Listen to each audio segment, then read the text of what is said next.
And it looks like the biggest benefactor of all this conference realignment and these victories, and one of the teams that is, I don't want to say laughing at the Big 12, because Big 12 is still doing its thing. Big 12 has a great conference for what it's looking for.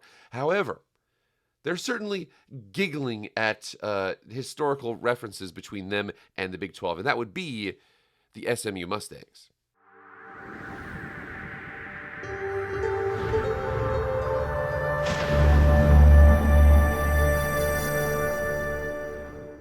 What is up, everybody? It is Jake back with Master Football. Thank you so much for being here.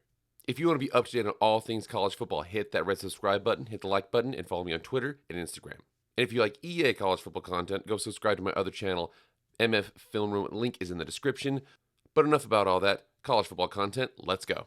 All right, we had a crazy weekend of college football. I was talking to my friends earlier. I was like, is it because the Raiders suck? I mean, like maybe a little bit. The reason why I'm more interested in college football right now than pro football. Also because the ambience, the storylines, the fact that it's a lot more competitive, a lot more unpredictable.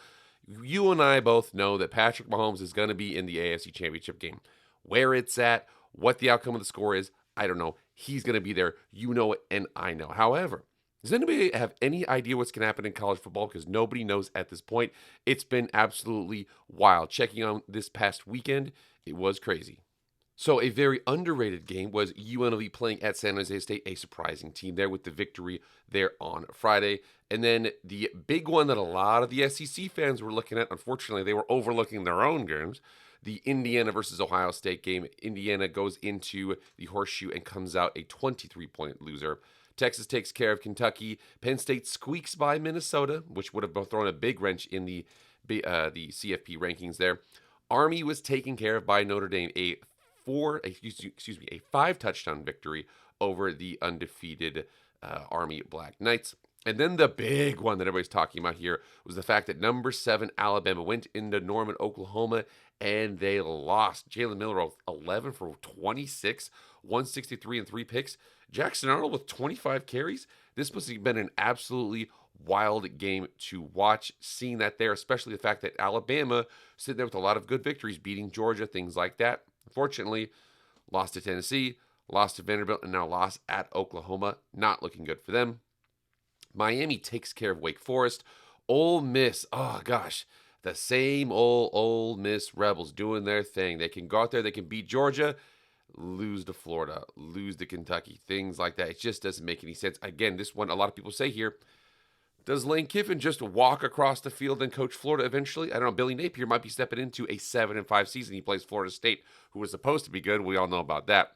UMass had an early lead over Georgia. They end up losing that by a bunch.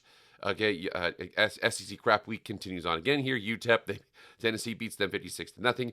Boise State, my boys, squeak by at Laramie. I don't know what the hell it is us playing at Laramie. They could be terrible, but it's 7,000 feet in the air, and it is a tough place to play. Even when they suck, we come out with a 4-point victory, a very, very late touchdown. Ashton Genty, again, 19 for 169 and 1 touchdown.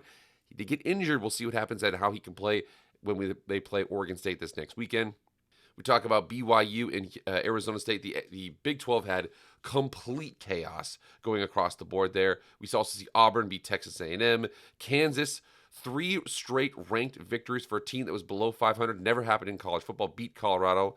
And then we have squeaking out here with Iowa State beating Utah. We have Missouri overcoming Mississippi State. And then Illinois coming back and beating Rutgers. Now, with the fact that the top of the SEC is kind of solidifying itself, Texas only has that one loss at home to Georgia. Then you've got Georgia. Then you've got Tennessee. But then after that, it's like, okay, we got Texas A&M. We got Alabama. What do we do with these 3 SEC lost teams? And Paul Feindenpflaumen has already said, well, they could get into the CFP. I mean, yes, they could. But unfortunately, right now, it's starting to look like you guys might only get 3 teams. The SEC, the belle of the ball, might only get 3 teams in the CFP based on how many losses. And again, if you're losing to good teams, you're Alabama, you play a really hard schedule, we totally understand it. However, that really hard schedule and losing at a 5-5 Oklahoma team is not. That does not constitute a hard schedule. Now, I know, your team should try it. Okay. Well, unfortunately, other teams have tried. Other teams have won, except for Alabama. So, 3-loss SEC team possibility for that last spot.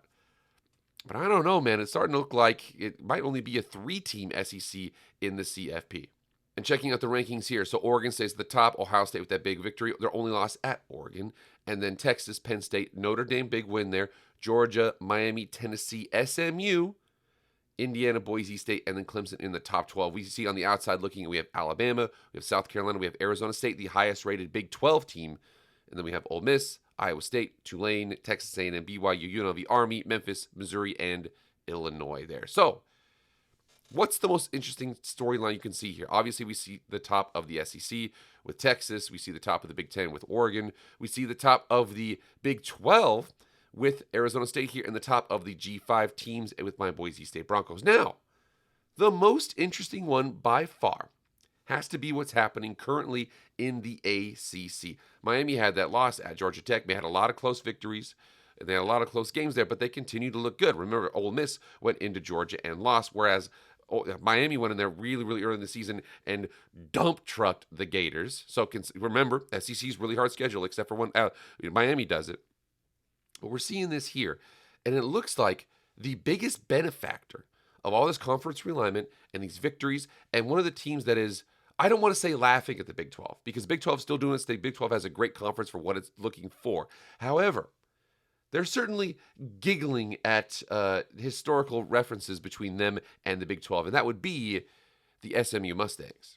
Now, checking out the SMU Mustangs, they have had a very storied history with a lot of gripes with a lot of those teams in the former Big 12 and Southwest Conference. Coming down here and checking them out from 1918 to 1995, they were in the Southwest Conference with Texas and Baylor and TCU and all those schools that were close by. Texas Tech later on joined. Arkansas was there for some time. They were there. They actually got to the point in the 80s. They had a claimed national championship in 1981 and 1982. The Pony Express, they were doing fantastic. However, very interesting here because they were the only team that was ever hit with one rule that actually, they might even outlaw this rule in the future, I'm not sure, but the death penalty because of all of the cheating that they did. Now, in the Southwest Conference, I believe there was 8 teams, something like that, and like 60, 70, 80% of the teams were had recruiting violations. So was SMU targeted because they were doing something specific to them, or were they targeted because they weren't as big as Oklahoma and Texas, and Oklahoma and Texas maybe had some resources to go after them? The Pony Excess, which is a ESPN 30 for 30, discusses that in a fantastic detail.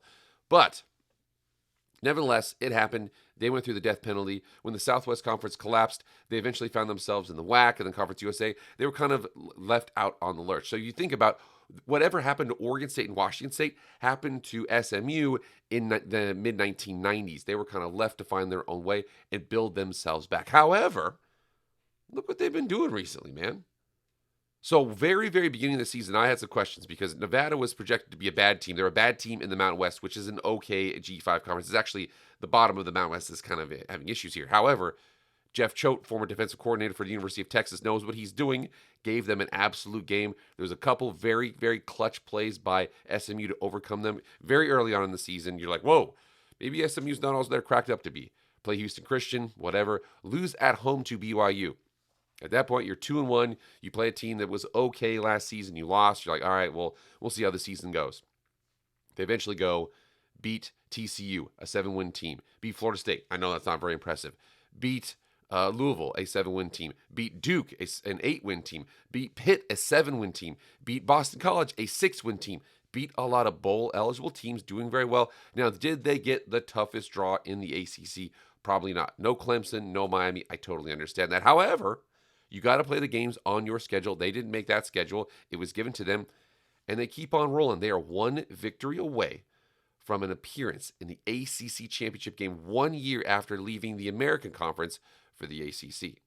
And thinking about this, the former Big 12 teams who were involved, you have the Big 12 teams, you have TCU, who actually found their way back into the Big 12. You've got Baylor, you've got Texas Tech, those former teams. There's a lot of teams in that Dallas metro area that have a lot of interest, have a lot of fandom. You're like, we don't really need to add more into that Dallas region. Why would we add SMU? Makes total sense. They decided to go west. They added the four corner schools. They added Arizona, Arizona State, Utah, and Colorado. Again, I can't argue the picks there, but you've created a league that's extremely competitive across the board. However, at times, a very competitive league can kind of cannibalize itself. which is why it's looking like the ACC, after all of the lawsuits and the Florida State this and the Clemson that and everything over here, we're going to add Cal and Stanford into the league for what in the Atlantic Coast Conference makes no sense in the world. However, it looks like if our dear friends, the SMU Mustangs, can beat Cal at home to end the season and have a close loss to Miami in the conference championship game, the ACC is going to get 2 teams. The Big 12 is going to get 1 in the CFP. And I'm not even the only person to bring this up. From Daniel Nations here over on Medium.com, he says, did the Big 12 make a mistake letting SMU go to the ACC? It depends, because we have to remember here that conference realignment is about more than just what you do on the field. It's important. How much viewership? Do you have a new market? Do you have a good fan base? Do you have a big fan base? There's lots of questions like that. SMU, fortunately for what the Big 12 was looking for, they over-indexed for regions. They added different areas. They already kind of had Dallas on lock. But they forgot that SMU's got a lot of money. They go to the ACC. They're like, we'll pay our way into the league. We'll be a good addition to the league. And the ACC, even some of the top teams, Florida State, Miami, Clemson, they were like, well, we're not 100% sure. No confirmation on those teams saying no. But there wasn't exactly a, let's add them in there from across the entire conference, especially at the top. They come in, and they're doing fantastic so far. One of the big reasons why was sitting Preston Stone and going exclusively with sophomore quarterback Kevin Jennings. Only 17 touchdowns, 7 picks, but looking at him here, you check him out. He's got 315 rushing yards. He does a very good job. He's very efficient, 9.5 yards per completion, doing a really good job, 162 rating. We like what he's done. Last year, they used kind of a dual quarterback system here and there. However, they've gone exclusively with Kevin Jennings. They are currently 10-1, one loss being to a top-rated Big 12 team. Now, they still have 1 game to go. And again, this is the classic situation where Cal comes in there, gives them a game. It's last week of the season. We'll see how this goes. But the SMU Mustangs, like I said, they don't play Clemson.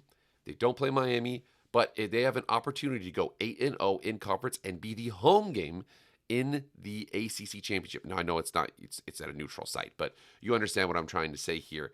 SMU Mustangs, after being excluded from the Big 12, for a lot of reasons that were kind of outside of their control, the Big 12 over-indexed for Dallas. They already had that. They didn't need to add the new region. SMU's like, okay, fine. We could cry ourselves to sleep, or we could pay our way into the ACC and keep on winning games. They've decided to do this latter, and they are looking right now. They're 1 win away, and probably a close loss just to get the SEC fans to shut up, away from being in the CFP in a 2-bid league, the ACC.